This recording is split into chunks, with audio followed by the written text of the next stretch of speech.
엉터리 가짜 증명서 추천서로 의대에 입학시킨다면 우리나라 병원과 의료계는 돌팔이 천지가 될 겁니다. 문재인 대통령께 경고합니다. 반칙과 특권, 불의와 불공정을 제도화하는 모든 망측한 시도를 당장 중단하기 바랍니다. 단도직입적으로 묻습니다. 문재인 정권은 공정사회의 적입니까? 공공의대를 졸업하면 서울대 병원을 비롯한 국공립 의료기관에 우선 선발할 수 있게 하는 법안을 발의했다니 제정신입니까? 공공의대 입학을 시민단체가 참여하는 추천위원회에서 추천하려고 했다니 도대체 왜 그런 겁니까? 이 정권 사람들의 자녀와 친인척, 이 정권의 진영에 끈닿은 사람들끼리만 천년 만년 잘 살아보겠다는 겁니까? 불공정과 반칙의 문제를 넘어 의료에 대한 이 정권 사람들의 무지와 무식에 개탄을 금할 수 없습니다. 의료인은 인간의 소중한 생명을 직접 다루는 사람들입니다. 우수한 의료 인력의 양성과 보유는 한 국가의 흥망성쇠와도 연결될 만큼 중요한 사안입니다. 따라서 선발 과정에서부터 교육 그리고 졸업 후 훈련 과정에 이르기까지 좋은 의료인이 되기 위해서는 소양과 능력을 철저하게 검증받아야 합니다. 엉터리 가짜 증명서 추천서로 의대에 입학시킨다면 우리나라 병원과 의료계는 돌팔이 천지가 될 겁니다. 돌팔이들이 판치는 국공립병원에 국민들이 무서워서 갈 수 있겠습니까? 이 정권 사람들이 이처럼 무도할 정도로 공정하고 합리적인 절차를 무시하며 반칙과 특권으로 기존 질서를 무너뜨리려는 진짜 이유, 그것은 정권 잡는 동안 자신들은 용으로 승천하고 국민은 개천에서 붕어, 개구리, 가재로 살라는 뜻 아니겠습니까? 차라리 대놓고 공정과의 전쟁을 선포하십시오. 국민의당과 저는 불공정과의 전쟁을 선포하고 죽을 힘을 다해 불공정과 반칙 그리고 특권에 맞서 싸우겠습니다.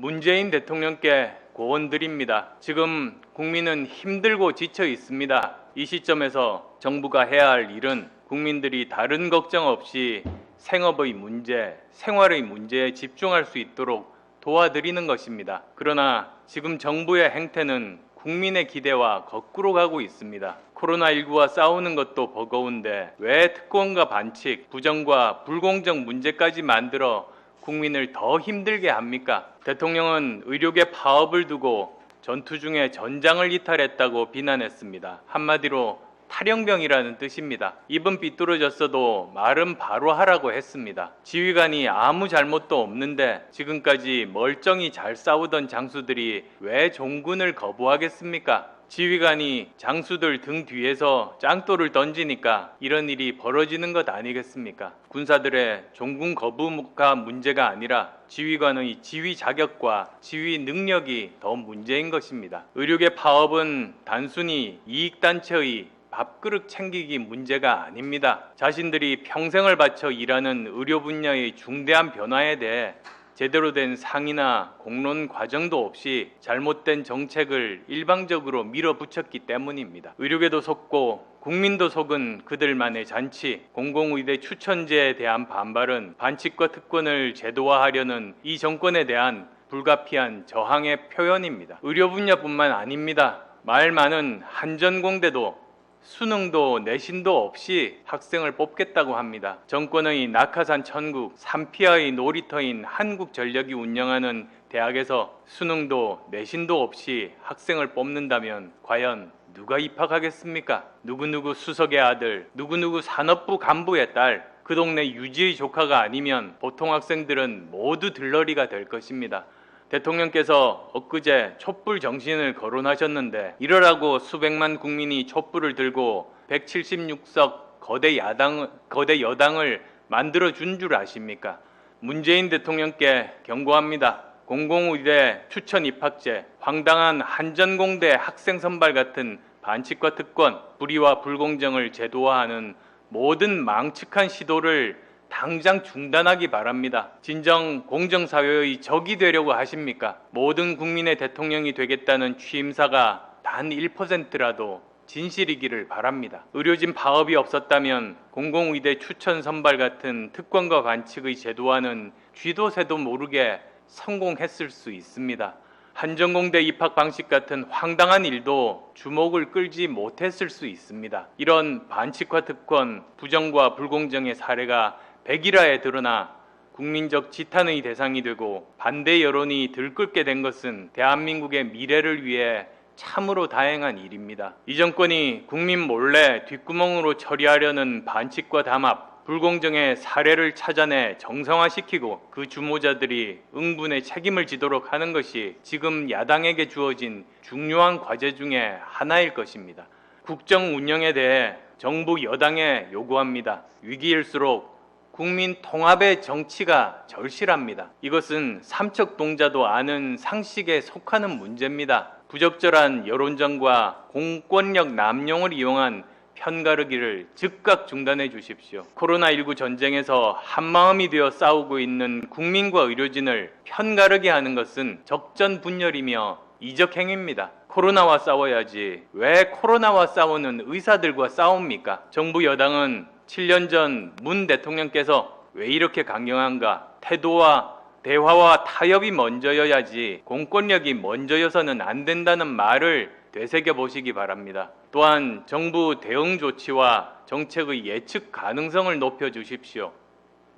지금 국민이 불안한 것은 내일 당장 자신들의 생활이 어떻게 바뀔지 알 수 없기 때문입니다. 누구누구 때문에 상황이 나빠질 수 있으니 알아서 조심하라는 식의 무책임한 행정으로는 국민의 불안감을 절대 잠재울 수 없습니다. 코로나19 확산 단계별 대응 조치의 예측 가능성을 높여야 국민들께서 상황별 변화에 따라 마음의 준비를 하며 능동적으로 대처하실 수 있습니다. 상황에 따라 할 듯 말 듯 추이를 보며 결정하겠다는 것은 무능한 정부의 전형적인 모습입니다. 지금 당장이라도 코로나19 대응 단계의 상향 기준을 명확히 제시해야 합니다. 이를 통해 국민들이 스스로 예측하고 대응할 수 있도록 해야 합니다. 내 생업의 현장, 삶의 현장이 어떻게 변할지 가늠할 수 있어야 합니다. 주말이 다 돼서야 다음 주에 아이들을 학교에 보낼 수 없다는 걸 알게 되는 지금의 시스템은 국민적 혼란과 괴로움을 가중시킬 뿐입니다. 입시 문제 역시 마찬가지입니다. 코로나19 확산 시나리오별로 상황에 맞는 대응 방안을 이미 제시했어야 합니다. 지금보다 코로나19 확진자 수가 얼마 이상 늘면 수능을 연기한다든지, 그게 어렵다면 2번 치러서 재학생들의 불이익을 없애겠다든지, 지역별로 확산 단계가 다를 경우 어떻게 하겠다든지, 그렇게 될 경우 대학의 학사 일정은 어떻게 조정한다든지 하는 세밀한 계획을 제시해야 합니다. 그 계획에 맞게 수험생들이 준비하고 대응할 수 있도록 해야 합니다. 그게 수험생의 심적 안정에도 도움이 됩니다. 교육당국의 잘못으로 우왕좌왕하다가 입시에 실패해 인생의 행로가 바뀌는 억울함이 없도록 해야 할 것입니다. 거듭 강조하지만 대통령과 정부 여당은 책임지는 자리지 남 탓하는 자리가 아닙니다. 문제를 풀라고 권력을 준 것이지 핑계나 대라고 권력을 준 것이 아닙니다. 권력의 크기만큼 책임의 크기는 큰 법입니다. 내 탓이오 없이 남 탓이다를 내세우는 정권치고 일 잘하는 것 한 번도 보지 못했습니다. 코로나19와의 전쟁에서 승리하는 첫 번째 조건은 정부 스스로가 책임을 통감하고 최선을 다하는 것입니다. 대통령께서는 남 탓하고 특정 집단의 죄를 뒤집어 씌우는 갈라치기, 여론몰이 정치를 중단하십시오.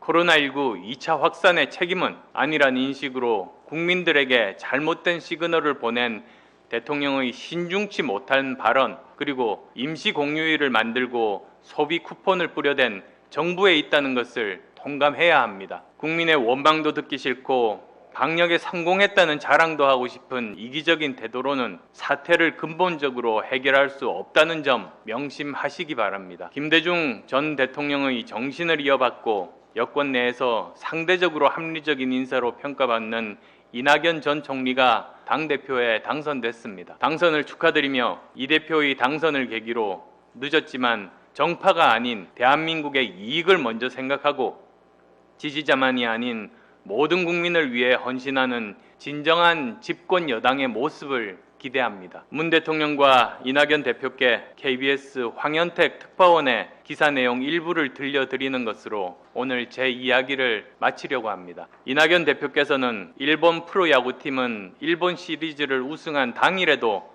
반성회를 갖는다는 말을 자주 하시는 분이기에 오늘 제가 들려드리는 말의 취지를 오해 없이 이해하시리라고 믿습니다. 아베 정권 내내 총리 관저는 인사권을 틀어주고 관료들에 대한 압도적인 장악력을 발휘했습니다. 여론이 반대하는 정책도 의석수 우위를 앞세워 밀어붙였습니다. 7년 8개월의 무소불위 정권을 내놓는 마지막 순간에 받았던 질문들을 더 빨리 더 자주 경청했다면 그의 퇴장이 조금은 덜 초라했을지 모르겠습니다. 정부 여당의 성찰